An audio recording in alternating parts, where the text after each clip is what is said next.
Çështja e dërgimit të Forcës së Sigurisë së Kosovës jashtë vendit është rregulluar me ligj për dërgim të Forcës së Sigurisë së Kosovës në misione qoftë pastruese qoftë kombëtare dhe është rregulluar me 2 rregullime.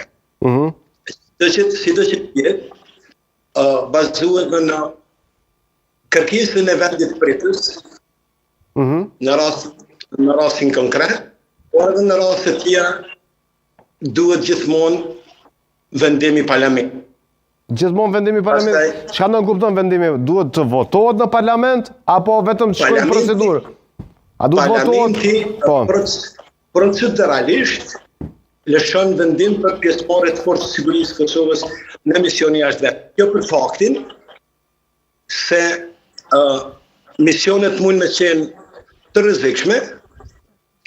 E para është buxheti garantuar për secilin pjesëtar të Forcës së Sigurisë së Kosovës në rast të lëndimeve apo edhe në rast të humbjes jetës. Po. Kjo do të thotë po edhe Halili do të ketë ndërhyrje. Zoti Hoxhi t'ju pyes kështu, pra do të shkon në parlament, votohet me shumicë votash, më pastaj aprovohet. A i bie kështu? Nuk thash që votohet. Unë po pyes. Thash parlamenti lëshon vendim. Po çfarë vendimi? A mund të lëshoj ndonjë vendim pa u votu? Nuk mundet. Sigurisht që votohet. Pra i bie që votohet. Nuk e kam këtë info, nuk do të spekuloj. Mirë po, pa vendim të parlamentit, presidenti i vendit